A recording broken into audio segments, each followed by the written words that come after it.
마태복음 읽다 보면 가장 이해 안 되는 부분 중에 하나가 오늘 읽은 부분 말씀이에요.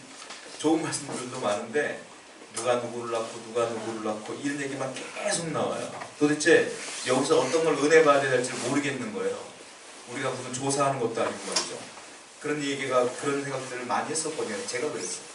제가 어린 시절 때 성경을 읽다가 성경을 통독하는데 마태복음 있는데 복음서라고 하는데 처음부터 낳고 이 얘기만 나오는 거예요. 그래서 여기서 도대체 뭘 은혜를 받아야 될까? 그러다가 읽다가 저는 한 번도 여기서 은혜를 받은 적이 없어요. 도대체가. 그러다가 나중에 학문을 배우게 되고 성경을 연구하다 보니까 이게 굉장히 중요한 부분이라는 걸 깨닫게 됐어요. 나중에. 저는 그 부분을 오늘 여러분과 함께 나눠보고자 하거든요. 오늘이 대강절 네 번째 주일이에요. 사실 마지막 주일이고요. 그리고 내일이 성탄주일이잖아요. 성탄주일이 지난 뒤에 첫 번째 맞이하는 주일을 성탄 후 첫 번째 주일이라고 합니다. 그래서 오늘이 대강절 마지막, 그리고 이 마지막 주일을 마무리하면 이제 성탄절을 맞이하게 됩니다. 제가 예전에 본 재난 영화 가운데 기억에 남는 영화가 있는데요. 보신 분들도 계실 거예요. 딥 임팩트라고 하는 영화가 있었어요. 이제 휴머니즘도 나오고 재난 영화로서 막 감동도 있고 막 그래요. 그 내용의 스토리를 제가 말씀드리자면 이런 내용이에요. 지구가 있는데 지구의 궤도에 혜성 하나가 딱 들어온 거예요. 근데 엄청난 속도로 지구를 향해 막 달려나와. 근데 그 혜성이 얼마나 크냐면 돌멩이가 아니라 지름이 10km 정도 되는 굉장히 큰 혜성이에요. 근데 그 속도와 그 크기로 지구와 부딪히게 되면 어떻게 되냐면 지구가 멸망하게 되는 거예요. 온 인류가. 근데 이것 때문에 전 세계가 모여서 어떻게 할까 고민하다가 묘수를 하나 짜네요. 어떻게 하냐? 우주선 하나 띄우자. 그리고 우주인들을 보내자. 어떻게 하느냐? 그 혜성에, 오고 있는 혜성에 위험을 무릅쓰고 안착을 하고 구멍을 뚫어서 핵폭탄을 집어넣어서 그거를 폭파시켜 버리자. 그러면 지구가 안전할 것이다 라는 결론에 이르게 됩니다. 그래서 사람들을 뽑아요. 우주인들 뽑고 우주선을 기가 막힌 걸 하나 만들어요. 그래서 우주로 보내는데 그 우주선의 이름을 제가 기억하고 있어요. 뭐냐? 우주선의 이름이 메시아호예요. 이름이. 여러분, 제가 왜 메시아호인지 설명을 안 해드려도 그 의미를 알겠죠? 의미가 분명히 있단 말이에요. 아, 우리 우주를, 우리 지구를 구원할 우주선, 이런 뜻이란 말이에요. 제가 이 얘기를 왜 시작하냐면 오늘 마태복음 1장 처음 시작하는데 그 메시아에 대한 족보가 나오는 겁니다. 쉽게 말하면. 옛날 성경은 이걸 뭐라고 말하냐면 1절을 보세요. 직접. 이런 식으로 설명했어요. 1절 말씀 읽겠습니다. 시작. 아브라함과 다윗의 예수 그리스도의 계보라. 지금은 계보라고 했지만 옛날에는 뭐라고 했어요? 세계라고 했어요. 이게 뭔 말인지 모르겠어요. 세계가, 우리는 온 인류를 세계라고 하는데 옛날 성경에는 아브라함과 다윗의 자손 예수 그리스도의 세계라. 근데 이거를 해석을 잘해놓은 게 이거예요. 예수 그리스도의 계보라. 이게 더 정확한 뜻이에요. 이것도 좋은 말이야. 이것도 좀 어려운 말이야. 더 쉽게 설명해 볼까요? 아브라함과 다윗의 자손 예수 그리스도의 족보라. 이게 더 정확한 뜻이에요. 족보예요, 사실. 우리 조상, 예수님의 조상이 누군지에 대한 얘기가 쭉 나오는 거예요. 누가 누구를 낳고 누가 누구를 낳고 누가 누구를 낳고 나중에 맨 마지막에 예수님이 나왔더라. 이 얘기가 이제 나오는 거 아니에요? 그 얘기를 하는 거예요. 세상의 족보는, 세상의 계보는 정보를 제공하는 힘이 있어요. 그러니까 내 조상이 누군지, 내가 몇 대 손인지 이걸 알려고 보잖아요. 재미삼아 보잖아요. 그런데 우리가 그걸 오해하시면 안 돼요. 그럼 마태복음을 기술을 하는데 처음에 예수님의 계보를 딱 썼단 말이에요. 이건 또한 우리 조상이 누군지가 궁금해서, 예수님의 조상이 누군지가 궁금해서 써놨느냐? 아니다. 이것만 가지고 읽어보면 예수님의 조상이 다윗이었네. 예수님의 조상이 이런 사람이었구나 라는 것만 알려주기 위해 쓴 게 아니다라는 거예요. 왜? 복음서를 처음에 쓰는데 왜 굳이 마태가 이렇게 썼냐는 거예요.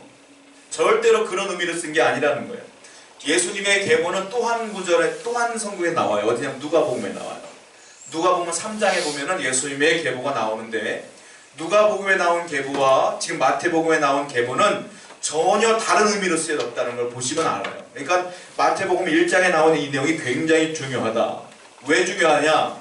목적이 있어요. 쓰여진 목적이. 우리에게 정보를 주려는 게 아니에요. 뭐냐면 하나님께서 인류를 구원할 계획이 있었는데 그 계획을 완성시키기 위하여 어떻게 했는가?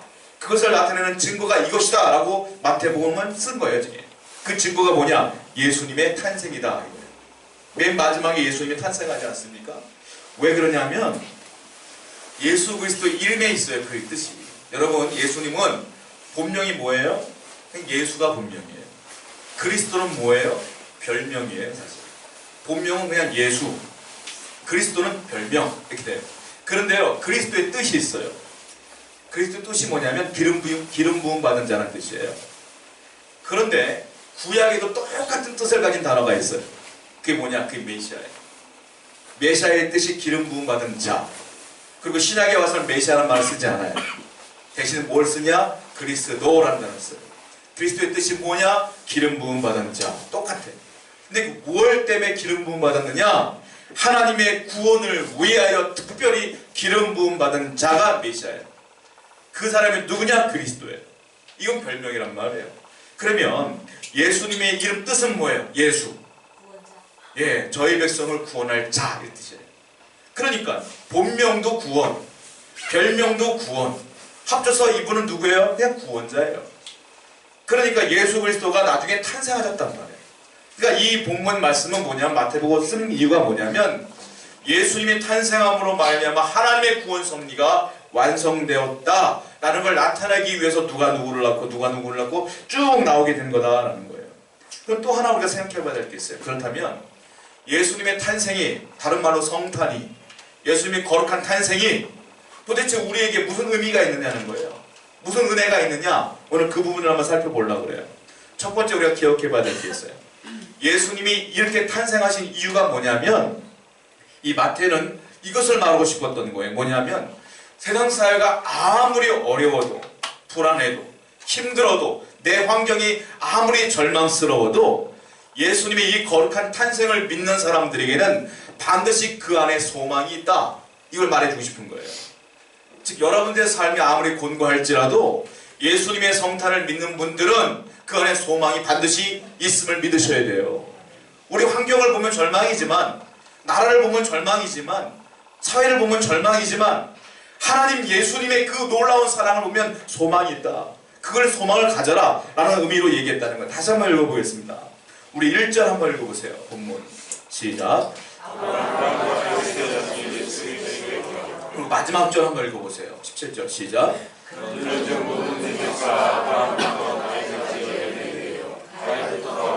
사로잡혀갈 때까지 연례되어 바벨론으로 사로잡혀간 후부터 그리스도까지 연례되더라. 여러분 여기 재밌는 게 있어요. 저는 맨 처음에 이 마태복음을 잘 모를 때, 신학교 가지 않았을 때, 그냥 학생으로서 읽었을 때는 신기했던 거예요. 뭐가 신기했느냐면 누가 누구를 낳고 누구를 했는데 알고 보니까 이게 14개씩 끊어진 거야.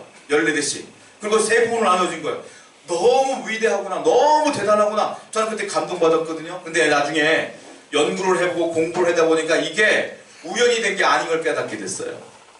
뭐냐? 마태가 의도적으로 끊어버린 거야. 이게 14개씩. 이게 우연히 이렇게 된 게 아니에요. 마태가 어떤 의도를 갖고 14개씩 끊은 거예요. 어떻게 된 거냐? 자, 여러분 보면 두 가지 이유가 있는데 14개씩 끊어버리면 외우기가 쉬워요. 그런 의도도 있고요. 두 번째가 더 중요한데, 보면은 14개씩 끊어버리잖아요. 왜? 이유가 있다. 이 족보에서 중요하게 여겨지는 인물이 2명이 나와요. 마태가 지금 극단적으로 강조하고 싶은 인물이 나오는 거예요. 예수님 빼고 누구겠어요? 아브라함과 다윗, 두 사람이 등장을 해요. 두 사람이 굉장히 마태가 볼 때 중요한 분들인 거야.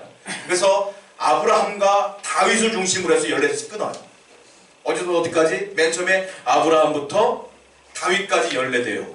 그리고 다윗부터 어디까지? 바벨론으로 잡혀갈 때까지 14대요. 그리고 잡혀간 후부터 예수님이 오실 때까지 14대요. 끊은 거예요. 중요한 인물이 누구냐? 마태가 볼 때 아브라함과 다윗이다. 특별히요, 다윗의 이름이 원어를 보게 되면 자음이 3개가 돼요. 다윗이라는 이름 자체가 히브리어로 자음으로 다윗이 3개인데 글자가 3글자인데, 히브리어는요 글자마다 상징하는 숫자가 있어요. 그 숫자를 더하잖아요. 14라는 숫자가 나와요. 그러니까 이거는 의도적으로 마태가 끊은 거예요. 또 하나 우리가 생각해 볼 게 있어요. 누가 누구를 낳고 누가 누구를 낳고, 그 헬라 사람들은 관용법으로 쓰는데 우리가 아버지가 아들을 낳을 때 뭐라고 해요? 낳다 이런 말 하잖아요. 아버지가 아들을 낳고 또 그 아들이 아들을 낳고 하잖아요. 그런데 그런 의미도 있지만 또 다른 의미가 있어요. 이 당시에는 우리가 우리 사회를 이해해보면 전부 다 어떻게 14대씩 끊어졌지 하겠지만 또 다른 의미가 있어. 뭐냐면 우리 조상 중에 내가 얼굴도 몰라. 10대 조상이든지 뭐 20대 조상이든지 얼굴도 몰라. 근데 그분의 후손이잖아 내가. 근데 어떻게 표현하냐면 헬라 사람들은 그것도 낳고야. 그분이 나를 낳은 거야. 아시겠어요? 그러니까 여기서 누가 누구를 낳고 다 읽었잖아요. 그게 아버지가 아니에요. 마태가 다 끊어버렸어. 그러니까 조상 중에서 필요 없는 분들 다 끊어버리고 누가 누구를 낳고 누가 낳고 의도적으로 14대를 만들어버린 거예요. 그 이유가 있다는 거죠. 왜? 아브라함과 다윗을 강조하기 위해서다. 왜 그러냐? 아브라함과 다윗은 공통점이 있어요. 뭐냐면 하나님으로부터 놀라운 언약을 받은 사람들이 아브라함이요 다윗이에요. 그 언약이 뭐예요? 아브라함에게 말씀하셨어요. 내가 너에게 약속하마 네 자손이 하늘의 별처럼 바닷가의 모래처럼 너무너무 많아질 것이며 너는 복의 근원이 될 것이며 너는 구원자가 될 거야 라고 말했단 말이에요. 그랬단 말이에요. 그런데 그 언약이 언제 이루어졌어요? 아브라함이 살아있을 때? 아니요. 언제 이루어졌어요? 예수님이 탄생함으로 말미암아 그 약속이 이루어진 것이다. 복의 근원이 된 것이다. 너의 후손으로부터 복의 근원이 된 것이다. 이걸 강조하기 위한 거예요. 또 하나 다윗에도 언약한 게 있어요. 뭐냐면 너의 왕권은 영원할 것이다 약속했거든요. 여러분 사람이 영원히 살지 않는데 그 왕권이 어떻게 영원해요? 그리고 이스라엘은 지금 왕이 없잖아요. 지금 현재에 그 왕권이 어떻게 영원해요? 그런데 그 마태가 볼 땐 뭐냐면 그 언약을 이루기 위해서 예수님이 이 땅에 오심으로 왕 중에 왕이 되셨으며 구원자 중에 구원자가 되었으며 온 인류를 통치하는 자가 되었으니 이 언약이 이루어진 거 아니냐 이거예요. 그러니까 아브라함의 언약도 다윗의 언약도 누구 때문에 이루어졌어요?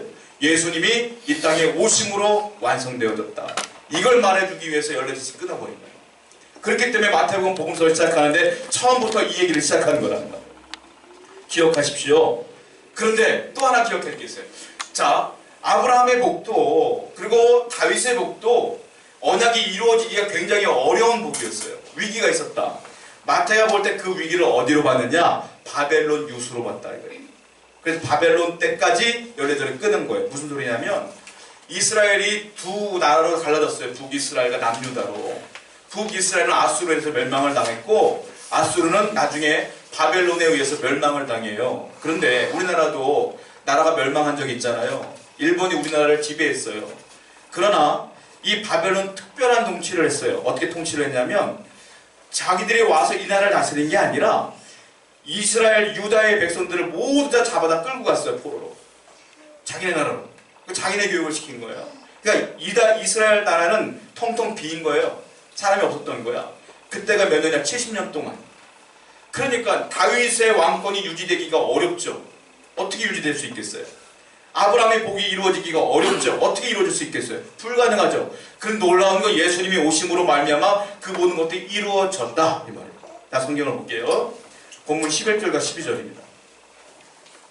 읽어보겠습니다. 시작. 바벨론으로 사로잡힐 바벨론으로 사로잡힌 후에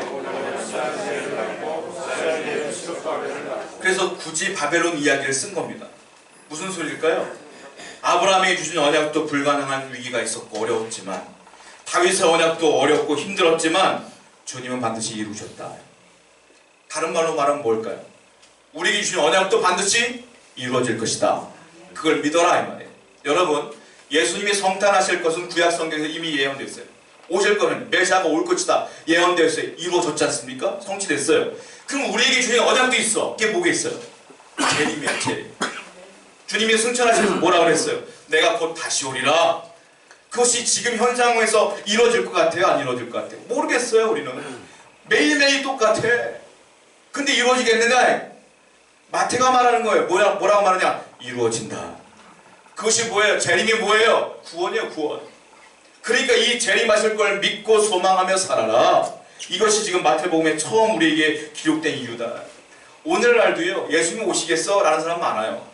그런데 초대교회 때도 이때가 많았어요. 성경을 한번 볼게요. 베드로후서 3장 4절입니다. 읽어볼게요. 베드로후서 3장 4절. 시작. 이르되 어디 있느냐? 뭐라고 했습니까? 자, 주께서 강림하신다는 약속이 어디 있냐? 그들도 그렇게 말했단 말이에요. 야, 주님이 오신다고 무슨 소리야? 그런 일이 어디 있어? 야, 조상들이 장으로부터, 즉 우리 조상들이 죽음으로부터 오래전부터 만물이 처음 창조될 때와 같이 오늘도 똑같잖아. 그냥 바다 그냥 있고 나무 그냥 있고 똑같은데 무슨 예수님이 강림하신데 옛날도 이렇게 말했단 말이에요. 오늘날도 이렇게 말한단 말이에요. 그런데 마태가 뭐라고 말하는 거냐면 그럼에도 불구하고 예수님이 오신 것처럼 주님은 다시 재림하신다. 그러니까 너희들은 희망과 소망을 놓지 말고 소망을 품며 구원에 대한 약속을 믿으며 살아가야 될지라. 여러분 삶이 아무리 어렵고 곤고하고 환경이 무너질지라도 우리 안에 이런 소망이 있으면 흔들릴 이유가 하나도 없는 거예요. 그 소망을 품고 살아가시는 여러분 되기를 축원드립니다. 자, 두 번째, 이 성탄의 의미가 우리에게 무슨 은혜가 있느냐 이거예요. 마태는 뭐라고 말하냐면 3절과 5절과 6절에 귀한 얘기를 해주고 있어요. 한번 읽어보겠습니다. 3절, 5절, 6절 시작. 유다는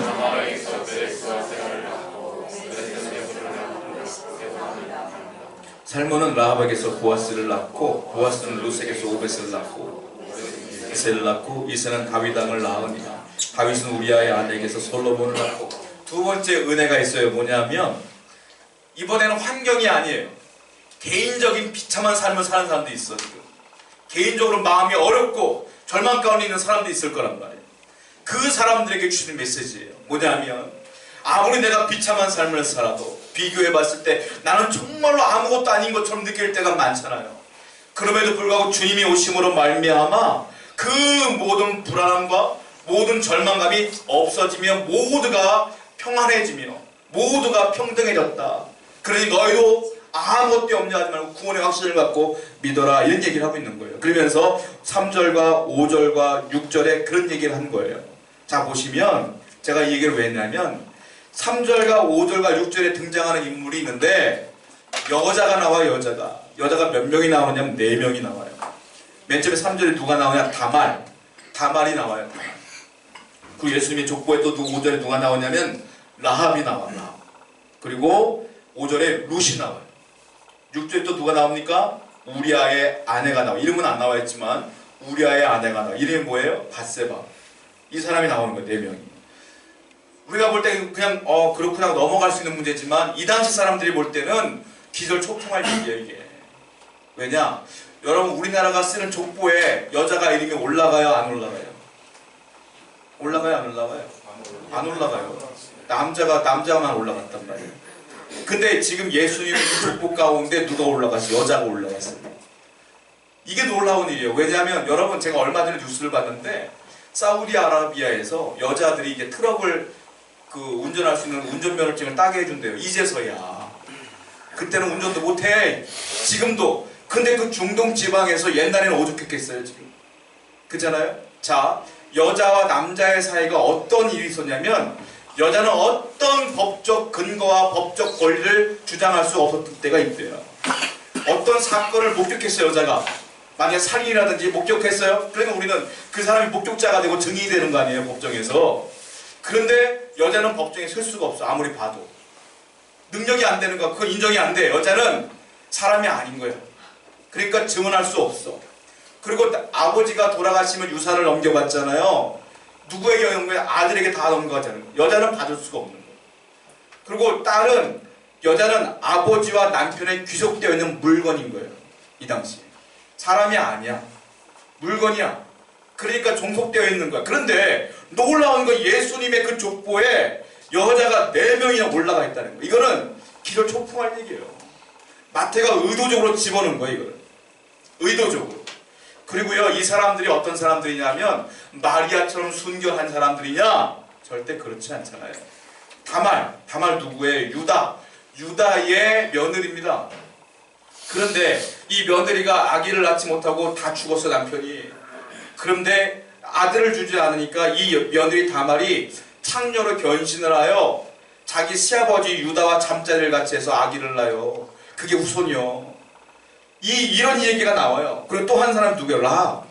라합은 기생이라고 직업이 나와 있는데 기생은 좋은 말이고요. 쉽게 말하면 창녀예요. 라합은 또 하나 우리아의 아내 바세바 누구예요? 다윗과 불륜을 저지러 솔로몬 낳았잖아요. 근데 이런 여자가 나와서 여자가 올라가면 또 기가 막힌데 이런 여자가 올라갔단 말이에요. 이 족보에. 왜 그랬느냐? 마태가 지금 어떤 의도를 갖고 집어넣은 거라는 분명히 여기. 그리고 또 하나 또 놀라운 게 있어요. 예수님이 놀라운 족보에 이 여자가 올라갔는데 여자가 어떤 사람인지 알았잖아요. 더 답답한 게 있어. 뭐냐면 4명 다 이방인이야. 4명 다. 맨 처음에 누구예요? 다말. 그리고 또 누구였었죠 아까? 라합. 이 사람은 누구냐? 이 사람 가나안 사람이에요. 가나안 여인이에요.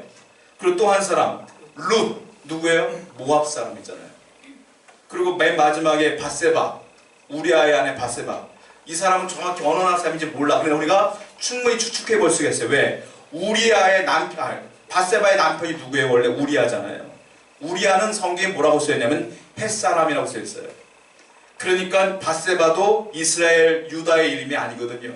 그러니까 이 바세바도 분명히 햇사람이었을 것이다. 충분히 유치가 돼. 그러면 전부 다 이방인이야 또. 이방인이 올라가서 왜 그러냐? 이 여자들은 이런 사람이었고 그리고 이런 사람 다 이방인이었는데 왜 마태는 이 족보에 이 사람들을 올려놨느냐? 굳이 이유가 있다. 뭐냐? 사람들의 눈으로 보았을 때 이 사람들은 몹쓸 사람들이 전부 다. 그러나 예수님이 이 땅에 오심으로 말미암아 그들이 다 족보에 올라갔어.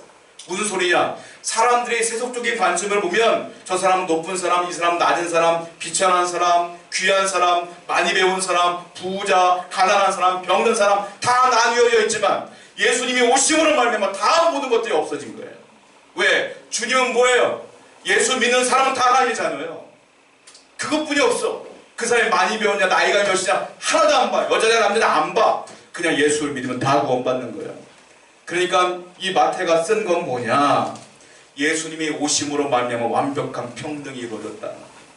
믿음으로는 구원받는 것이다. 할렐루야. 얼마나 감사한지 몰라요. 그러니까 마태가 지금 이 본문에서 말하는 건 너희는 소망을 품어라. 그리고 너희는 구원의 확신을 가져라. 너희가 아무리 비천한 삶을 살지라도 하나님의 은혜는 그것이 아니니 주를 바라보며 구원의 확신에 거하라. 이 얘기를 하고 싶은 거예요. 자, 여기에 바울이 동조하며 로마서에서 똑같은 말을 씁니다. 성경을 볼게요. 로마서 3장 22절과 23절 한번 읽어보겠습니다. 시작. 예수 그리스도를 믿음으로 말미암아 모든 믿는 자에게 항상의 의기 차별이 없느니라. 모든 사람이 죄를 범하였음에 하나님의 영광이 이르지 못하다. 바울이 똑같은 말 한 거예요. 지금 잘 보세요. 자, 23절을 보면 모든 사람이 죄를 범하였음에 다 죄인이다. 하나님의 영광에 갈 수 없다. 구원받을 수 없다. 얘기를 한 거예요. 그러니까 22절에 뭐라고 말했냐면 그러나 예수 그리스도를 믿음으로 말미암아 내가 죄인이지만 주님을 믿음으로 말미암아 모든 믿는 자에게 미치는 하나님의 의가 생겼으니 그 의로 구원받는다 이거예요. 근데 그 의의 정체가 나와. 뭡니까? 그 의는 차별이 없는 의라. 평등한 의되나. 이것은 비참한 인생을 살든지 아니면 고귀한 인생을 살든지 상관없고 누구나가 예수를 믿음으로 말면 다 구원받는 의인이 차별이 없는 의인이라 이 말이에요. 저와 여러분들은 예수를 믿음으로 말미암아 구원받는 족속입니다. 그러니까 여러분들 내 삶이 비참하더라도 그걸 보며 절망하지 마세요. 나는 주님 믿음으로 곧 재림하시니 그분 따라서 하늘나라 가서 구원받는 소망이 있는 거예요. 그걸 믿으라는 거예요. 제가 아까 영화 얘기를 했는데 한 번 더 얘기를 해볼게요. 그 영화 드디어 그 빅임팩트에서 그 혜성에 착륙을 하여 구멍을 뚫고 핵폭탄을 심었어요. 여기까지 기가 막혔어. 근데 폭발을 시켰는데 이게 두 쪽이 나면서 작은 쪽과 큰 쪽이 생겼는데 궤도를 이탈하지 않아요. 여전히 지구로 오는 거야. 그때 선장이 함장이 굉장히 큰 결단을 합니다. 눈물로 결단을 해요. 이제 우리 큰 조각을 향하여 폭탄도 다 썼으니 우리 우주선이 돌진하여 우리 스스로 목숨을 잃어버리며 지구를 구하자. 희생하며 지구를 구하자라고 결단을 해서 눈물로 돌진하는 장면으로 이제 마무리가 되는 거예요. 그 사람들에게는 플랜 A부터 여러 가지가 있었고 맨 마지막 플랜이 이제 자기들이 스스로 죽는 게 마지막 플랜이었던 거예요. 예수님의 플랜은 하나뿐이 없어요. 플랜 A뿐이 없어요. 뭐냐? 죽으러 오신 거예요. 그냥. 누구를 왜? 나와 여러분들을 왜 죽으러 오신 거예요. 그분은 어떻게 해보다가 나중에 안 되면 죽을게 이런 게 아니라 아예 처음부터 죽으려고 오신 거예요. 그것이 하나님의 뜻이거든요. 여러분, 이 마태가 지금 하고 싶은 말은 그거예요. 그분은 죽으려고 왔다 이거예요. 그 너희들은 너의 환경을 보며 너의 마음의 비참함을 보며 뭘 괴로워하느냐? 그렇지 않다. 그분을 바라보며 믿음으로 구원받을 것을 기대하며 살아야 되지 않겠느냐 이 말이에요. 오늘날 많은 연예인들, 많은 유명한 분들 스스로 목숨 끊는 거 봐요. 저는 안타까운 심정이 있어요. 그분 가운데 정말로 예수 그리스도가 살아있었다면, 그 소망이 있었다면 그러지 않았을 텐데 라는 안타까움이 있어요. 여러분 안에 주님이 계심을 기억하셔서 이 성탄의 기회에 다시 한번 소망을 품고 구원의 확신을 갖는 여러분들에게 축원드립니다. 우리 찬송하도록 하겠습니다.